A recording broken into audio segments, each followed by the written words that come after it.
Some people witness tragedy and they collapse under the pressure. Others take that same pain and turn it into something wonderful, something that the world desperately needs. Tzvi Grinhaim is one of those people. A Chabad cantor who served at the Shura base of the IDF after October 7th, he spent day after day standing with families at the most devastating moments imaginable, conducting funeral after funeral, often multiple times a day.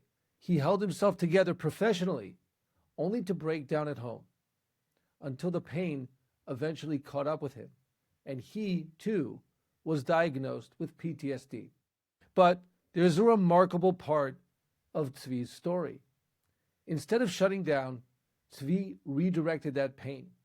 He turned it into a mission of light. He now brings presence, joy, strength to soldiers of the IDF on the front lines and those wounded and recovering in places such as the Sheba Hospital. Barbecues into the night, concerts, the biggest names in music, hugs, listening, encouragement, an opportunity for each of these soldiers to be seen. This Hanukkah episode goes beneath the veneer of donuts and potato pancakes that we love to celebrate on the holiday. We look at a giving personality who teaches us how we can choose to pursue light, even when we're navigating throughout the darkness. Here's my conversation with Tzvi Grinhaim. What if the way you give says more about who you are than anything else? I'm Avi Zimmerman, giving coach, strategist, and lifelong student. And this is You Are What You Give, a podcast about generosity, purpose, and fascinating people. Thank you for joining us on the journey of a life worth living. Tzvi, what an amazing opportunity to have you here with us at You Are What You Give. Thank you for making yourself available, even though it's a little bit late here in Israel. Thank you, Avi. Hi. Tzvi, I've heard amazing things about you, and you and I have only met very, very recently, but your reputation precedes you. There's a lot of this story that we're going to try to unpack, but I actually want to start specifically with Hanukkah. This episode is first airing on Hanukkah, and you are part of what we call the Chabad Hasidic movement, or the Lubavitcher movement. And the, of course, chief rabbi or Rebbe of the movement was Rabbi Menachem Mendel Schneerson. Of all of the holidays over the course of the Jewish year, it was Hanukkah where he made a special point of sending his emissaries to go out to the IDF, Israeli Defense Forces bases, and bring extra joy and happiness to the soldiers. Is that correct? Correct. All there was the Rebbe, the Lubavitcher Rebbe said that in Hanukkah, all the Hanukkah points, it's to do the lights.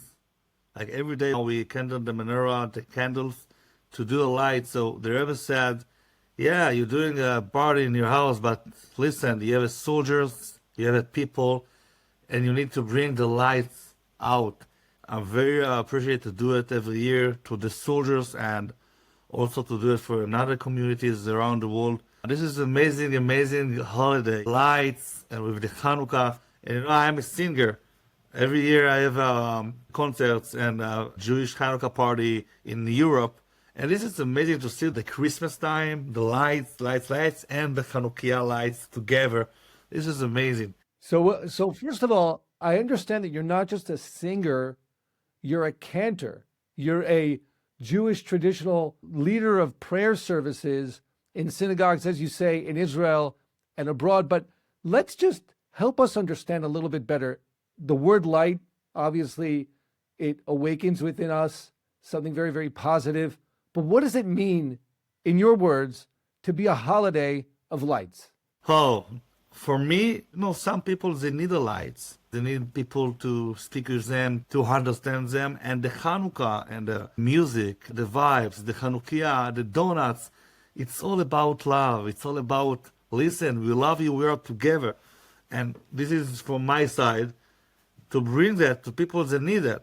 Tzvi, I understand that you've been going to army bases in Israel to bring that light for quite a period of time, but help us understand how at the October 7th war that shifted, or maybe even more than shifted, you really took a number of not steps, but leaps forward. Okay, so I started from 25 hours before the October 7th. The Chabad community of Prague in Czechia, they invite me to do a big events for the Israeli students in Prague on October 7, 2023. So I've been there for an amazing party on Friday night. It was the holiday started on Friday night. And in Saturday, like all the Jews around the world, the people, we heard about the situation in Israel. I thought the people told me, listen, we have problems in Israel. And I thought about, if you remember the problems with the political situation before the October 7th, so I thought maybe it's problem with, and then the people told me, listen, we have 100 people died. And I was in shock. So those were the first reports that were coming out. It was vague at the beginning. And for what it's worth, you were there in Prague. Nobody. I was there in Israel. Yeah. Right. And as everyone knows today, nobody knew at the time the extent of what was going on. The shock only began to sink in during the first hours, but it continued for weeks and months. Yeah. On Motzei Chag, when is the holiday finished? The chief cantor of the IDF, cantor Shea Abramson, he sent me WhatsApp and he called me, listen, Tzvi, we need you in Israel. Please come to Israel back. So I was very lucky that I took Lal Airlines because the Lal still flights to Israel. And I arrived in Israel. I came home. I say hi to my wife and to my kids. I put my uniform and I went to a Shura base. When you say that the chief cantor of the IDF said you need to come back and you went into your army gear or your army uniform, what was your role in the IDF at that time? So my role in the IDF this time in my Sadir, when I was 18 or 12 years ago, I wasn't a fighter soldier in Golani, but in this time I served in the Rabbanut and I served the cantor. You served as the cantor and the chief in the rabbinate of the IDF. And this is the time, after October 7, the Rabbanut, they're looking for a lot of cantors, and every cantor, he can to do something in the IDF. So he called me and I came to Shura. And listen, my grandmother, she is a Holocaust survivor. Every time she story about the Holocaust, about the Auschwitz, about the smell, about the people, the bodies. And she told me all the time, listen, it's never again. It's never again. I promise you, Tzvi. The never again is now, is right now. It's come back. Again, Tzvi, making sure that everyone's tracking this association with what was experienced in Israel, the kind of question as to can we even compare? But when you speak about Shura, so everyone understands, you're speaking about the Israeli Defense Forces base of the rabbinate of the IDF, which is specifically because of the spiritual role that the rabbinate plays, and that spiritual role or religious role that's associated with the burial process. That's where all of the people who were murdered, whether civilian or military, who were murdered on October 7th, they were all sent to Shura. Is that correct? This is correct. Trucks of bodies came to Shura. I remember a Tnuva truck. Tnuva is a milk truck. It's the leading dairy company in Israel. Came to Shura, and I never forgot that the one of the commander in the Shura, he told me, listen, one of the baby truck, it's on the way, and I never forgot that the small bodies of the babies go out from the truck. And actually my job is to do the funeral. So all the funeral, the soldiers, all the bodies, they are going from Shura to the cemetery. So my job is to I just took the body of the soldier and we put the body on the truck and we moved to the cemetery. We did that for 2 till 4 times a day. when in after October 7, October 8, October 9. I cannot explain. The people, they have funeral. Grandmother, people died. This is a tragic funeral. This is not normal tragic. Listen, he's a guy 20 years old. He have a family, 25, 26. He have a wife, a kid, and kids. This is a tragic funeral, and I did it every day for a few times a day. And my heart is broken in this time. And after 10 days, I saw a video of the Rebbe, the Lubavitcher Rebbe. Just I want to share, if nobody knows this rabbi. The Lubavitcher Rebbe said, in wartime, the Jewish around the world need to do two things. Or to go to fight, or to bring a vibes and spirit to the soldiers. Why? Because this is why they can to fight. This is a very dangerous. The Rebbe said it's very dangerous. The soldier going to the war and they have problem and they are not feeling good inside, in the heart, in the soul. And the Rebbe said, I don't care if they have a gun or they have a vest and they have all the military stuff. They need spirit, and this very important to save the life. And I heard that when I backed from funeral, a very, very, very, very tragic funeral of was killed in Sderot, and their mom, she's very famous in Israel. She's a manager of one of the music company in some place in Petah Tikva, and this was cried. She just waiting for the wedding. Adi. She was engaged? She was engaged, yeah. How far away was she from her wedding? 2 months. So she was 2 months Before. ahead of the wedding. Just so I get a better understanding, and we all try to appreciate what you are going through at this time. You're obviously not just performing the cantorial services at the funerals. You're actually getting to know these families. Yeah. Every funeral we need to do goodbye to the body with the families. I never forgot the faces of the parents. They cried. The thousands of people outside, and in one room, the body on the floor, on the table, and the parents and sometimes the wife and the kids. And I'm the guy from Germany, so I need to be like a very, like, I cannot cry. I need to be very, very professional. And I keep all the tears I keeps in my heart. And this is a tragic funeral. Every funeral, this is a tragic situation. So after the Adi Odaya funeral, Adi Odaya Baruch, I back and I saw the video, what I told you about the Lubavitcher Rebbe.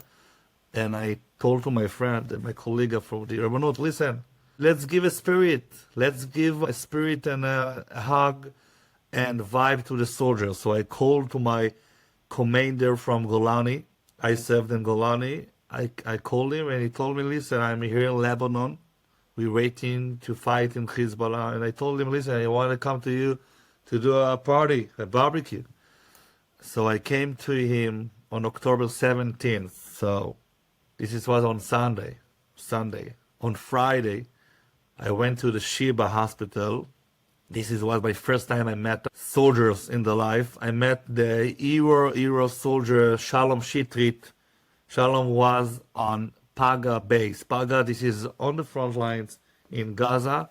And in 6:30 a.m., he was fight with hundreds of Hamas terrorists, and when they shot him on the leg, he said to him, listen, Shalom, we need to finish the fight. He just was on the floor. He going to the floor and he put the blood on the face, and the Hamas terrorists, they fought his, and he died. So they lived. It was a big miracle. Baruch Hashem, right? Today, I became to him, and he actually have a jewelry store. And he's the soldier, he's the first soldier I met on life. And he told me the miracle. Listen, in Sheba Hospital in Israel, I met the miracle story of soldiers and the people from the kibbutzim. I met Avida Becha from Be'eri. His wife and his son was killed on the house on October 7. He lost the leg. So this for me, it's for whole life, because to bring hug, to bring a spirit, to bring smile to these people, to the soldiers, to the people from kibbutzim, to the injured soldiers. You have hundreds of soldiers with they lost the leg, they lost hand, and this is like a diet for whole life. For whole life, you have one leg, you have one hand. So my vision is not to stop. You told me about Hanukkah next year. For me, my organization is for whole life, not forgot. Tzvi, I want to speak about your organization, but before that, I'd love to just understand a little bit more specifically about your experience and how you've coped with the challenges, and about the soldiers and how they've coped. So first, with your experience, you told us that you kept the tears back. You had to be a professional.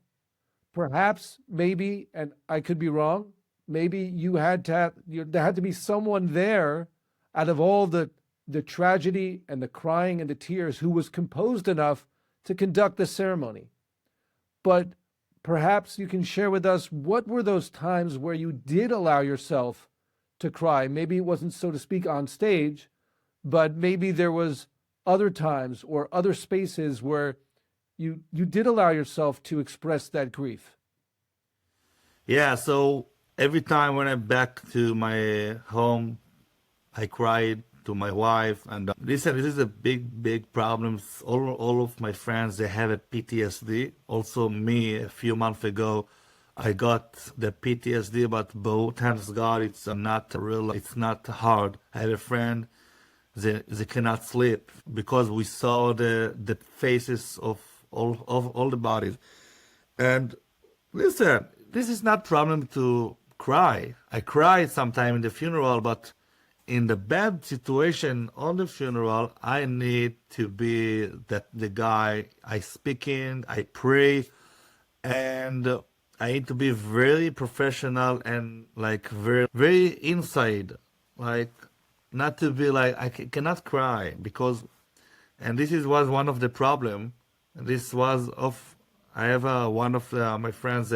He passed away a few months ago because the heart is breaking. Tzvi, just so I understand, you're saying that your friend had a heart attack. Is this someone who served with you at the Shura base? Yeah, he served with me, and he's an amazing guy. He's 41 years old, very young guy. He has families, and he cannot to continue because it was very hard to him. And what we saw in Shura base, it's for whole life. I have friends. I did one job, but in the Shura base we have another job to clean the bodies, to do a very difficult and hard job. But some guy need to do it. We need to do it because this is one of we are in war, and every soldier have the problems. The fighter soldiers are not making showers. In Gaza and Lebanon, they came to be like 1 week with not shower. So I think it more than a week. Yeah, more than a week. A good stint. And you're right, everyone has their own challenges. I mentioned to you before this call that, as a matter of fact, my brother served in Shura during his service during the course of the war. And I understand you both had the opportunity to meet each other, but his role was more distant. There were the people who were identifying bodies, and then those cleaning bodies, and the funeral services, and my brother's role was different. And you're right, everyone has those challenges. And thank you, Tzvi, for sharing with us the fact that you too have been diagnosed with PTSD, and yet you're finding this way. This leads me to the other question I wanted to understand better, where you're channeling these challenges into the light that we opened with. You're coming there, and as you said, the vibes. You're bringing the vibes. You're bringing the spiritual uplifting to the soldiers. I have a question about the soldiers, though. Tzvi, earlier you mentioned the soldiers and their experiences and their challenges. And as I think about Hanukkah and I think about the lights and the victory over the darkness, I kind of wonder, is it just one or the other? Is it either light or dark, or sometimes do we see these things together? And when I look at the soldiers and their rehabilitation process. And I'll just add real quickly, I mentioned earlier, my brothers-in-law, two of my wife's brothers were also injured in Gaza. And thank God they did not lose limbs. Some of their peers had a lot worse than that happening to them, but they really have undergone full rehabilitation. And so we've seen what the rehabilitation can look like at the earlier stages. And then thank God those situations where people come out of it and not to be taken for granted. But what does it mean to be in that kind of interim stage? Do we see these soldiers as experiencing light or darkness? Or if we put it otherwise, would we call them victims or heroes? I see them both. I think they're victims because, listen, if you married, if you married and you call your wife and you say, listen, I'm going to fight in Gaza. And a lot of the family is very afraid. So they are victims because nobody, this is to be lucky. No, if the terrorist people shot RPG to your place and you have a big, we need to pray. We know we are Jewish people. We need to know it's a miracle. All the war, it's a miracle. And they are heroes. Listen, the people 19 years old going to the United States in Europe, what's the people in 19, 18 years old doing? They going to the college? They play golf? They drive in Ferrari? This is the people 19 years old went to the army to be like a fighter soldier and to fight with a terrorist people, not people, this is an animal, that all what they want to kill Jewish. So this is all the fighter soldiers around Israel. Also the soldiers that Baruch Hashem, thanks God, they are not lost the legs of the hands, they're not in Shiba. They are heroes. They every day they have a very hard situation and they're going to fight in a very dangerous place. And this is heroes. And we pray every time that every Saturday we pray in the shul, and every day we pray for the soldiers. But they are heroes, and we need to hug them and to bring them hugs. And I love to come to Sheba. I'm trying to come to Sheba Hospital every week, twice, sometimes a few times a week, because we need to hug and to say them that we are together for whole life. When one of the soldiers lost the leg or the hand, is the family. We are one family, and we cannot. When the war started, I bring thousands of Americans people to Israel to visit the hospital, Sheba Hospital. Right now, today, it's more less. It's the people stopped to come. The people fought. We are 2 years after the war, and I sat with the soldiers in Sheba, and they told me we have problems. We are alone. The people forgot why I'm here. Why I'm here. So, I'm going to jump in there because I think what you're saying is critical. I want to circle back to that, but first, give us a better idea of what you do. This is, of course, you are what you give. And oftentimes we're interviewing people who might be philanthropists or people with a high public profile where we want to understand where they use their platform for giving.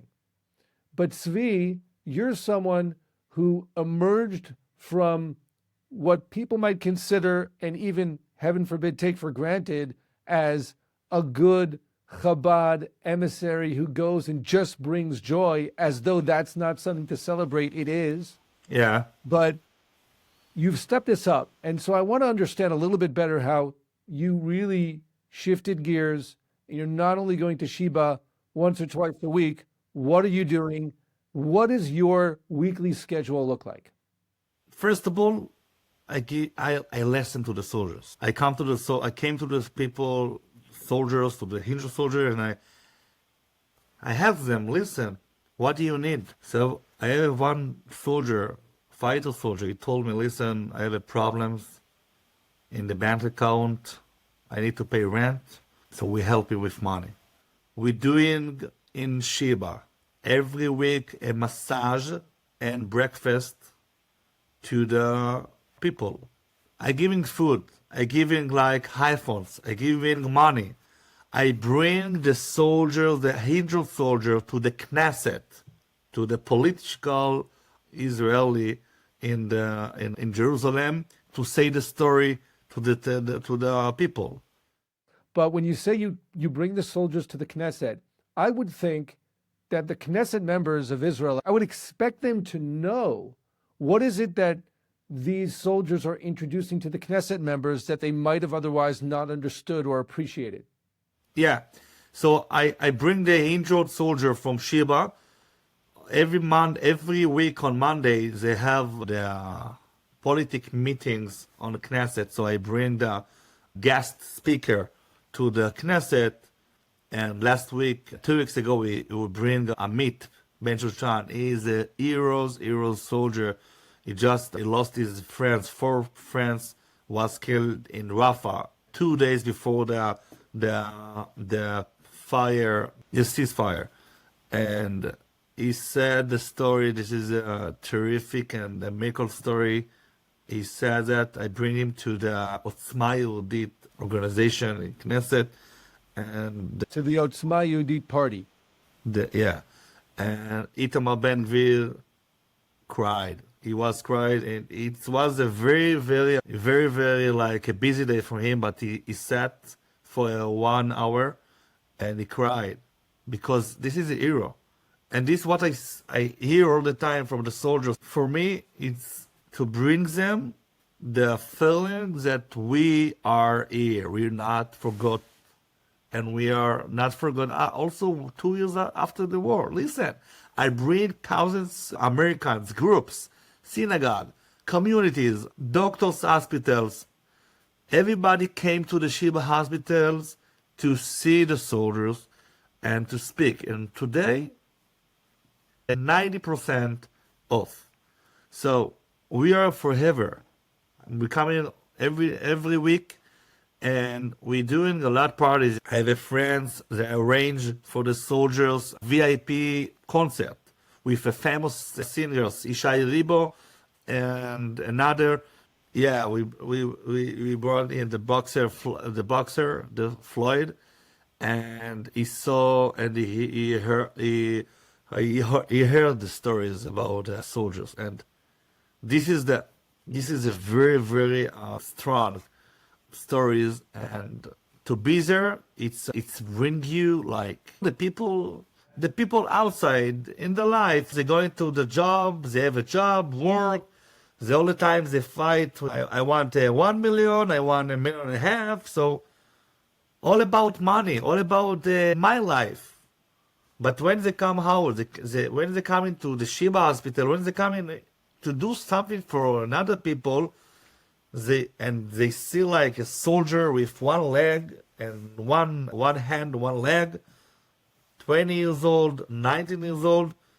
The people start to understand what is the life. What is for me the life, what we need to do, why we need to be like Anashim, the good people. Why we need to stop to think all about business and all about money.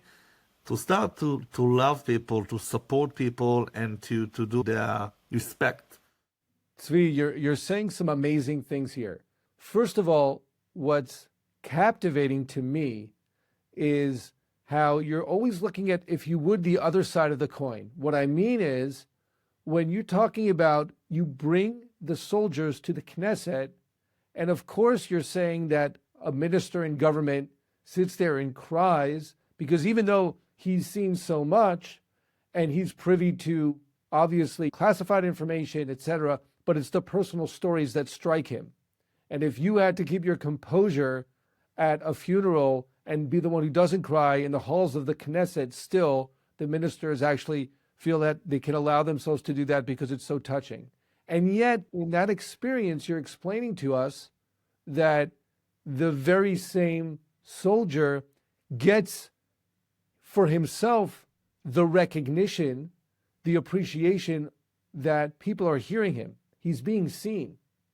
And so it's not because of the listener, or maybe that's the impetus, but it's really so that the person who's expressing his experiences, they're the ones who might be getting the most out of it. And then you take us to these visitors that you have, and you said by the thousands, people who are business people and normally going about their regular days. Billionaire people. Billionaires. And so so these folks, and I'm going to ask you a follow-on question to this, but first we understand these billionaires, and obviously not everyone a billionaire, but among them billionaires who show up. And first of all, these are obviously good people because they take of their time to come to the hospital and to meet the soldiers. And you're telling us that it basically helps them better understand not only a life perspective, but if I understood you correctly, also to get a better sense of their own life purpose. Can you give us an example of someone who you really saw how they were impacted and maybe how they transferred that experience into the rest of their life purpose? So yeah, absolutely. I met a lot of people that before October 7th that they thought only about them. And when they start to come to the Sheba hospital, and I speaking about the very, very professional and business people, when they saw the stories, they heard the story, and they saw the soldiers, they start to be a good people. Listen, I saw a lot of people in Sheba. They come with a fancy car, with the Louis Vuitton bag, and they learn. You coming to learn about the life, about the real life, about how many we need to respect the life, to be a good people, to respecting people, not to do all the time fights and all the time I'm true, you're not true, and it changed the life of people. It changed the life of a lot of people, a lot of big companies in Israel. You're talking about leaders of major companies, Leaders, yeah. corporations who have been impacted by their experiences. Yeah. Some guy, like for example, he have a store. He sells something for thousands, so he start to sell it in 800 because he want to be like a fair. The people start to be a fair with the people because they start to know they need to do not charity but to be fair with the life, to be fair with the people, to respecting people, and this is all the life. How you can to be more good what you was before. I like how you just said that because it's not that these folks weren't good people, right? It's that we can always be better. When we speak about you are what you give, we actually speak about not giving more, but giving better. We're going to be giving, and I'd like to think people are always giving in different contexts of their life. It might be to their own family members, it might be to their neighbors, their communities, or whatever the case may be. But there's ways to level up. There's ways to take that same giving energy and make it more focused, or sometimes indeed to give more. But it doesn't always have to be more, it can be better. And you've given us kind of a sense of what that might have done to certain people. But I want to get back to you, Tzvi, because we said at the beginning of this conversation that you've been leveling up. You've been making your giving more intense. And so you told us a little bit about your weekly schedule. Are you only going to Sheba, or are there other things that you're doing?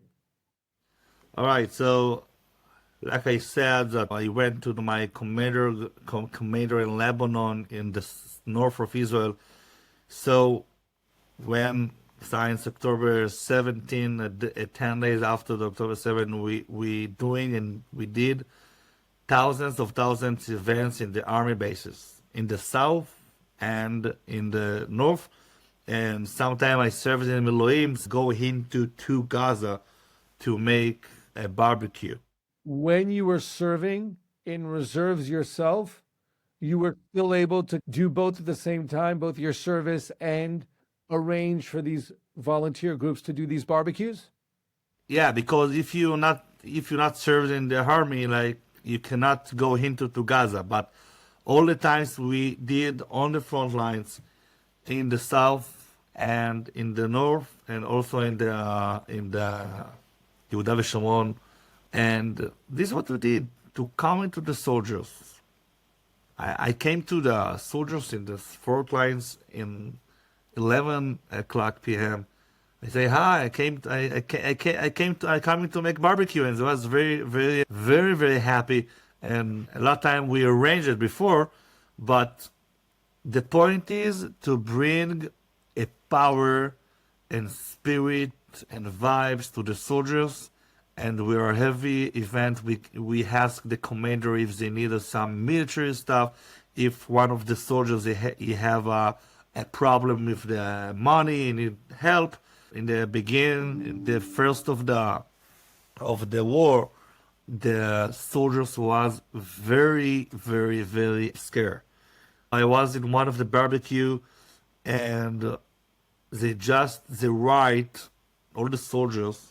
The rights, if the Chaz v'Shalom, if they was killed in Gaza, so the white which songs they wanted the funeral. It was like a joking.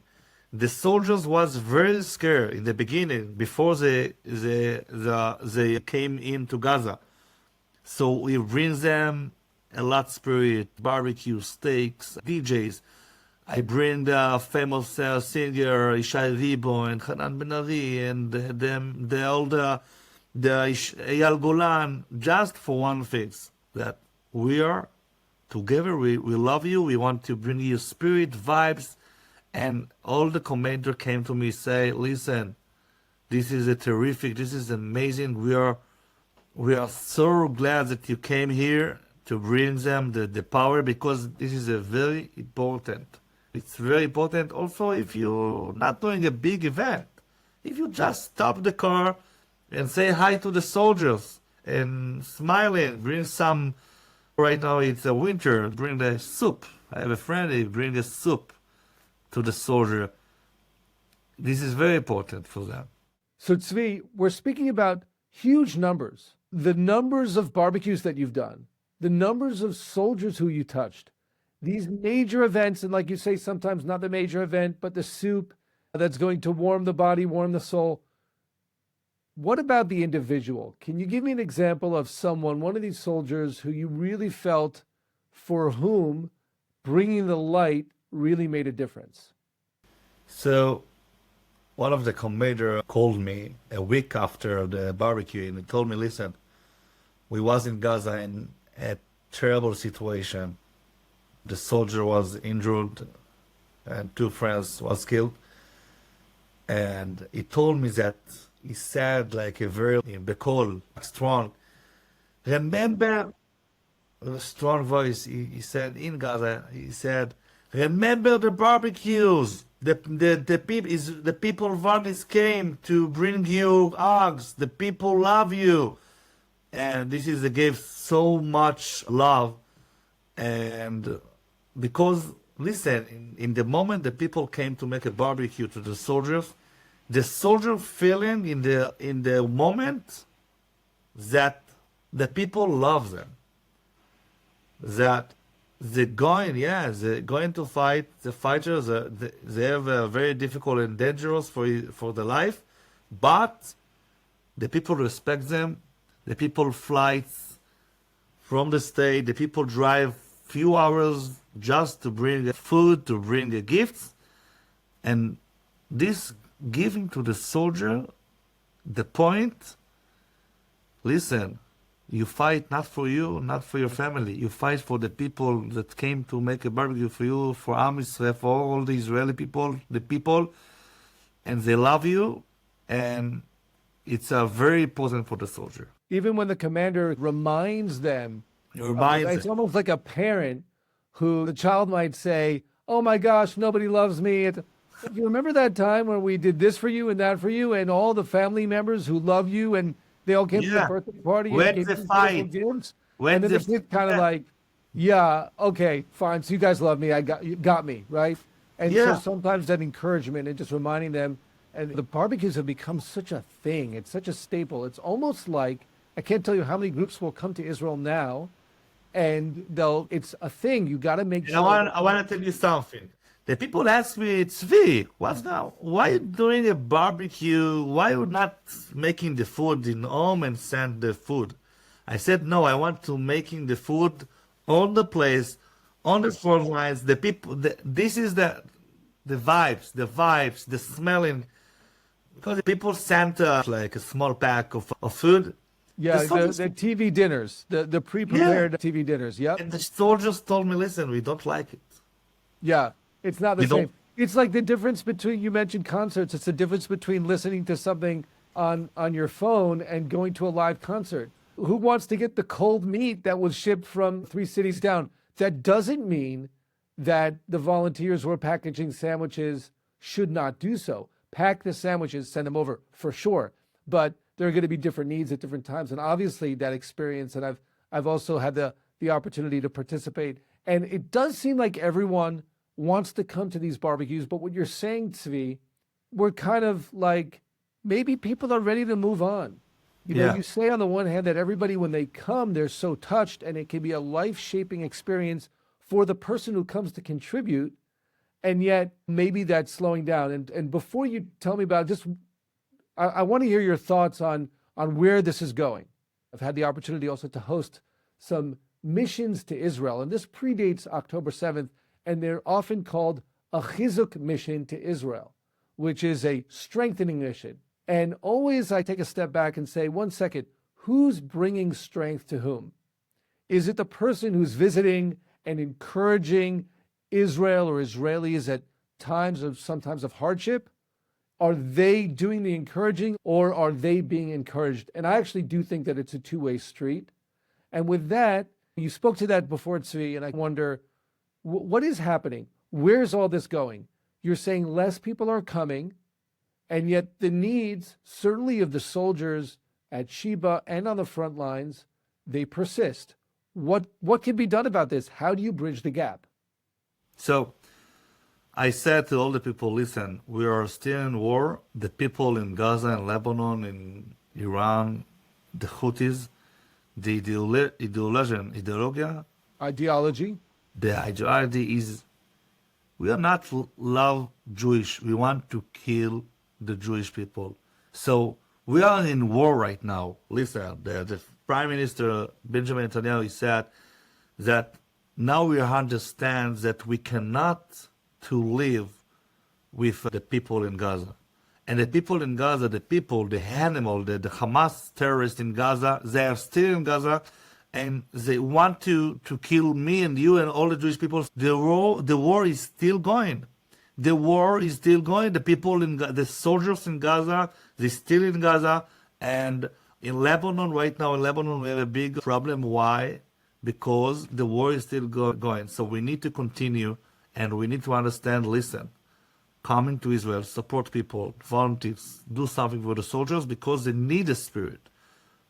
One of the soldiers told me last week, listen, it was like a quiet month right now.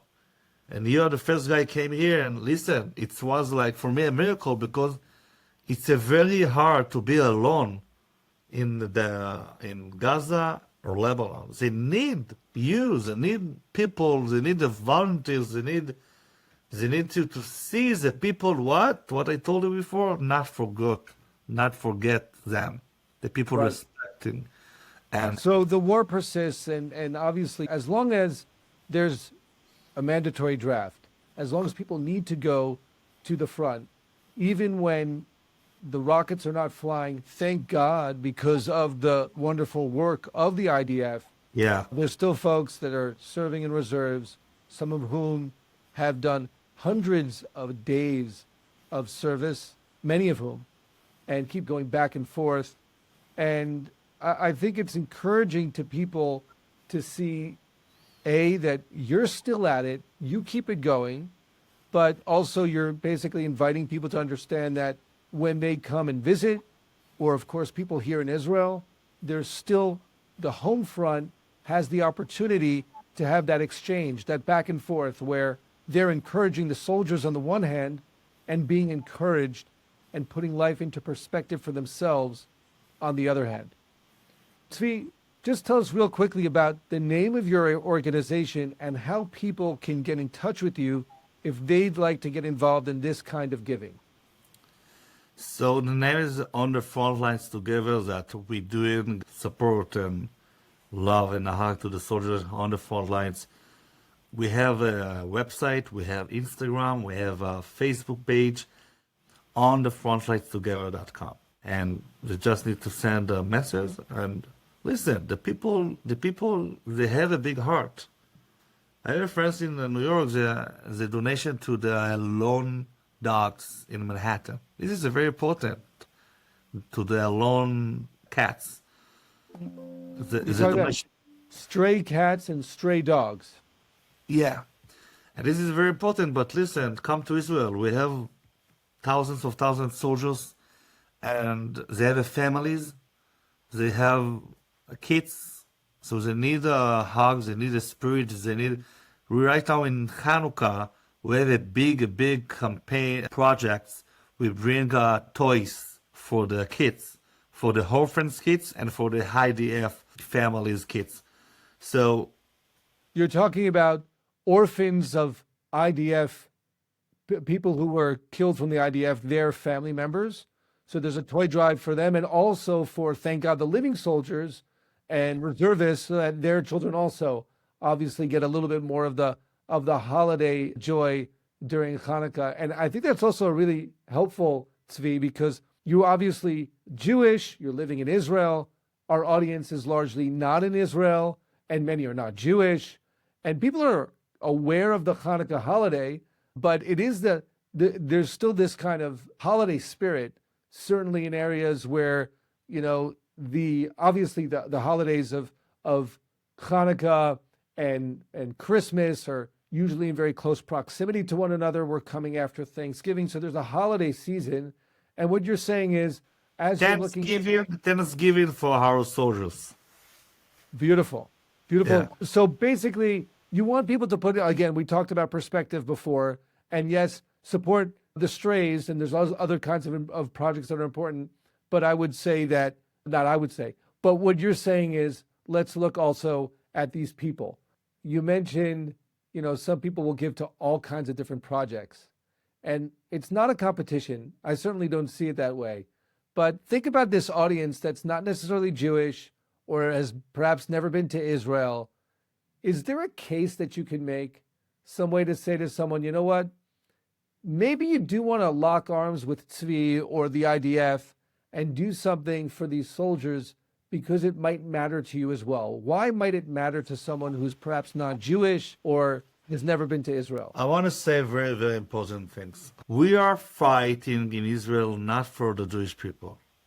We're fighting also for the not Jewish people. We fight for the people in the United States of America, because the Iran and Hamas and the Lebanon, the Hezbollah, they said all the time, death to America. And we're fighting in Israel, in Gaza, because they don't like you in the United States of America. And it's our war. It's not only the Jewish war. And listen, I bring a lot not Jewish people to Israel. They came here to support and to love and to hug, because they understood that is the war for them also. It's not war for the Jewish people. And we are 2 years after the war, yeah. The people, we tired. But the war is still going, and we need to continue to bring a spirit and to bring more spirit from the October 7th, because right now it's only a few organizations, and we need to bring a more spirit, and more events, and more hugs to the people. And we have also an office in Florida. If one people want to call to the office to ask questions about our organization, about what you're doing for the soldiers, for the orphans family, for the widows, for the injured soldier, and coming to Israel, people. Israel, it's yeah. And Tzvi, when they come to Israel, when people come to Israel, can they volunteer with you? Do do programs with you? Yeah, absolutely. And we have also a tourist company that we can to arrange all the trip from the hotel to the buses and to the food and to bring the spirit of the soldiers, to bring to volunteers and to yeah. Are these, Tzvi, are these day trips? Are these trips that, or is this a trip that's organized specifically by your organization for people to come for, I don't know, a week or 2 weeks? We have a lot of groups that they come in for 2 weeks, and they working with the companies, the tourist companies, working with our organization that we can to only, not only me, but we can to arrange all the IDF party and to arrange the visit in Sheba Hospital.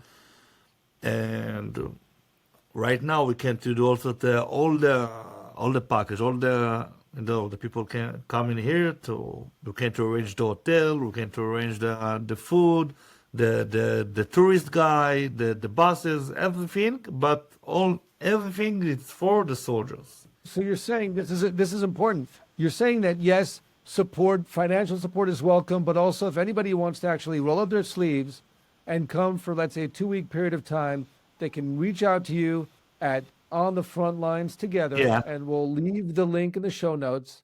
They can reach out to you and just say, hey, I'm on board. I want to get involved. And you say that that's for Jewish people and non-Jewish people alike. People who want to get involved are welcome to do so. I just think that, in my humble opinion, that's already a fascinating set of opportunities. And I say to someone who recognizes the fact that, again, for the last 2 years, lots of groups have been coming, but you persist, you're sticking in the game, you understand that you've got this bond for life with these soldiers and their families. When you and I spoke earlier this morning, before this recording, you had to immediately run off the phone because a father of one of the hostages had called you. And I'm telling you folks, at that point, I appreciate that Tzvi did the courtesy of, I have to hang up on you right now because this gentleman is calling. He practically didn't even say that. It was like nothing else mattered at that time. The only thing that mattered is the attention that you're giving to these people, the families, as well as the individuals themselves. And I just think there's a lot to say about the way that you give, Tzvi, and the way that you're introducing other people to those opportunities. One final question. Thank you. We're 2 years, with pleasure. We're 2 years plus into the beginning of the war, and as you say, the war persists. But where is Tzvi 5 or maybe 10 years from now, as someone who's dedicated to giving to the community? Where do you see yourself? I'm seeing myself like today. I'm seeing myself bigger from today because we have a lot of plans. We have a lot of projects on my mind. I have plans to buy a big lone soldier's house with a pool, with cars, and because we have a lot of lone soldiers from the state and from Europe, they came to Israel to serve in the IDF. We want Those soldiers who are here Yes. without their families, and so you want to create a special kind of home / maybe spa environment for them? Yeah, I want to grow up. The Rebbe said, the Lubavitcher Rebbe said what I saw you. He said to the rabbis, you need to grow up. Every day, you need to do more what you did yesterday. So this is what... That's a lot of growth, Tzvi, if I may interject. If we're talking about 5 years from now, and you want that's great interest on the investment that you're making into the community. If every day you're leveling up, So I want to be 5 correct. years from now, I can only imagine. Yeah, Pardon? I want to be correct. Also this, but every day to be more good to people like from yesterday. Like every Right, to give better than to you give did the day better. before. Yeah, absolutely. I think that's a great point to close on. Some inspiring, ambitious, if not demanding words of the Lubavitcher Rebbe. And really, Tzvi, it is amazing what you're doing. I have a great respect for Thank you. consistency. Someone just, you say, where am I going to be for 5 years from now? You just pray that you're going to be where you are today, only doing more with a bigger capacity. That's commitment. In a world where people kind of shift gears very frequently, commitments are a little bit harder for the people of today. Yeah. We try stuff out, it's nice and shiny, and then we move on. You're making sure that people don't move on and they don't forget the people who are giving their lives, as you say, on the front lines. Yeah. Tzvi, thank you for the amazing work that you do. Thank you, The Alfie. good giving going. Thank you. And keep leveling up. Thanks. Keep up the better giving from one day to the next. Thank you, and happy Hanukkah. Happy Hanukkah. All right. Thank you. In my conversation with Tzvi, I was reminded that giving is something that we shouldn't forget. Giving is something that requires consistency. And really, Tzvi exemplifies that. He shows up day after day, week after week, because people still need him. And because he believes that light isn't something that we observe, it is something that we do. Consistency alone, however, is not enough, right? We need to level up. And indeed, we had an opportunity to hear a teaching from the Rebbe, the Lubavitcher Rebbe. Of course, if you've ever spoken with a Chabad Chassid and the Rebbe didn't come up in conversation, then probably no one was actually speaking or exchanging any words. So inevitably, we did get a teaching from the Rebbe, and the teaching was the following. The giving of today needs to exceed the giving of yesterday, and the giving of tomorrow to exceed the giving of today. Tzvi not only lives that giving approach, he actually envisions himself doing that going forward. He wants to spend the next 5 to 10 years of his life doing the exact same thing that he's doing today, only to level up from one day to the next. That bridge between consistency and exceeding your own expectations of yourself. And of course, one of the other key takeaways from Tzvi's story is that at the heart of his activism, Tzvi is motivated by a sense of purpose that becomes even clearer in the face of suffering. Tzvi does not ignore darkness. He learns from it, and somehow he transforms it into giving. And so with that, our giving challenge for this episode: revisit the good that you've done in the past. Is there a kind of giving that you used to engage in, but life has kind of gotten in the way? Maybe something that you've given to where the needs still persist, but you've moved on? Something that you might return to today? Give yourself a moment. Think of a cause or a person you used to give to and see what you can do to reconnect. Thank you for listening. Thank you for being part of a community that believes that light can emerge from darkness, one act of giving at a time. And of course, happy Hanukkah. Thanks for listening. If this conversation resonates, please subscribe. It's a simple step that helps us share the word and build a community that values what we give more than what we take.